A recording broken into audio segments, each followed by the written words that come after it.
Welcome to this explainer. Today, we're diving straight into exactly why the 1980 Scottish Cup final erupted into one of the most infamous, shocking sporting riots in history.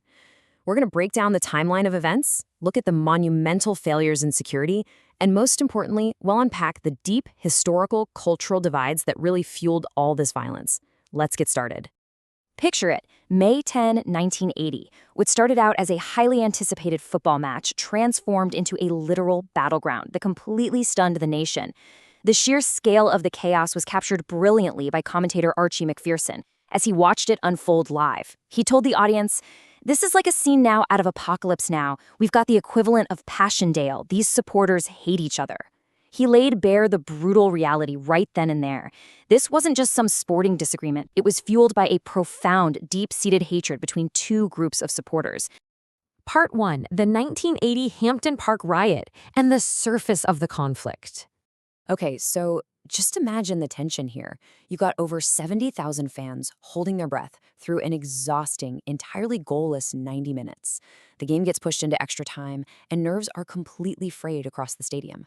It was then that Celtic's George McCluskey finally managed to redirect a shot past the goalkeeper, scoring the winning goal and securing an explosive 1-0 victory over their fierce Old Firm rivals, Rangers. Part 2. Sparks of the conflict. How celebration turned to violence. Now, this violence didn't just erupt spontaneously from the opening whistle. If we look at how things build chronologically, at the final whistle, the Scottish Football Association had actually given permission for the cup to be paraded. Celtic fans, expressing this misguided but spontaneous joy, climbed right over the fences to celebrate with their team. Meanwhile, a lot of Rangers fans had stayed behind despite the devastating loss. But the absolute tipping point happened moments later when a Celtic fan ran down the field and kicked a ball into the Rangers' end goal. In immediate retaliation, Rangers fans surged forward, charging right at the Celtic fans. Within moments, the field completely devolved into a riot, with fans using bricks, bottles, cans, and even iron bars and wooden staves that they tore right from the terracing. To make matters worse, there was a catastrophic miscalculation by law enforcement. The disparity here is absolutely staggering. They stationed around 400 officers outside Hampden Park to prevent street trouble, but they left barely double figures, fewer than 20 officers in total inside the stadium to protect the pitch. They simply did not have the manpower to put a stop to the disorder once it kicked off. See, the authorities were operating under a massive false sense of security. They just assumed that their newly installed 10-foot-high perimeter fences would be impenetrable, keeping the crowd secure and totally separated from the playing field. But as the whole world watched, those fences proved completely and utterly inadequate against a determined, surging mob. Part 3. The deep sectarian divide. The roots beneath the surface.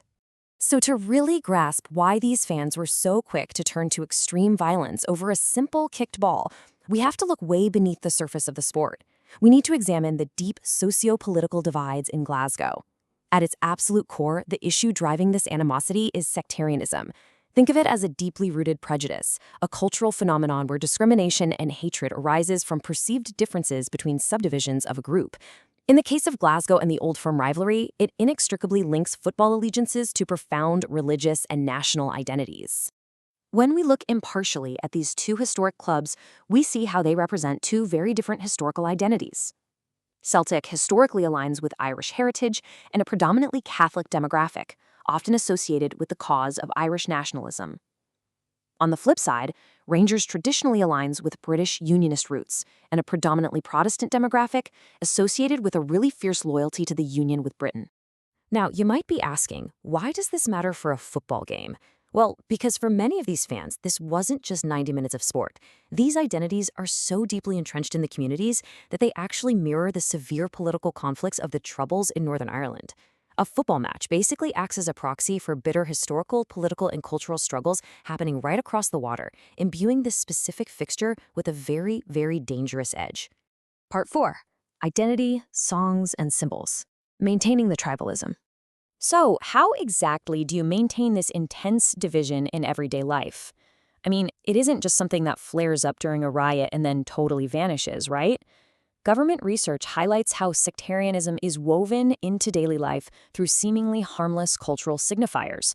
We're talking about things like targeted jokes, banter, displaying national flags, and, specifically, through song. What's truly fascinating here is that the performance context alone can transform an ordinary tune into a divisive weapon. Even tunes without words, like the melody of the sash, carry incredibly powerful sectarian meanings that are instantly understood across different social groups in Scotland. It might actually surprise you to learn just how mainstream some of these signifiers can get. For example, songs like the Irish folk ballad The Fields of Athenry, or even massive pop hits like Tina Turner's Simply the Best, act as sectarian signifiers depending entirely on who is singing them and where. Simply the Best actually became highly popular with Rangers supporters, who would occasionally add actively offensive lyrics or meaningful pauses into the song. So the sectarianism is activated not always by the subject matter of the song itself, but by the tribal context where it's being weaponized. Part 5, The Legacy of the Riot and Changing Scottish Law. The sheer, terrifying scale of the 1980 Hampton riot was something the government absolutely couldn't ignore as just a bad day at the stadium. Following the riot, officials pointed heavily to alcohol as a primary accelerant for the violence. In response, Parliament took drastic action. They passed a strict law completely banning the sale of alcohol within Scottish sports grounds. And this wasn't just a temporary knee-jerk measure either. This strict ban remained firmly in place for decades. But, as you might guess, just banning alcohol didn't magically cure the underlying sectarianism.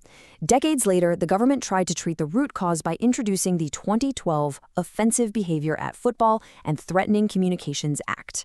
The goal was to explicitly criminalize violent incidents and expressions of religious, ethnic, and national hatred tied to football. However, this proved to be highly controversial. It faced intense debate and massive pushback from fan advocacy groups, raising major questions over free speech, which ultimately led to the act being entirely repealed in 2018. So, as we look back at the legacy of the 1980 Hampton riot, the empty alcohol stands, and those repealed laws, it leaves us with a really vital question to consider. Can legislation ever truly resolve generations of cultural, religious, and political division? Or do laws only bandage the surface of a much, much deeper societal wound? Thank you so much for joining me for this explainer. I really hope this helps shed some light on the incredibly complex roots behind one of football's darkest days.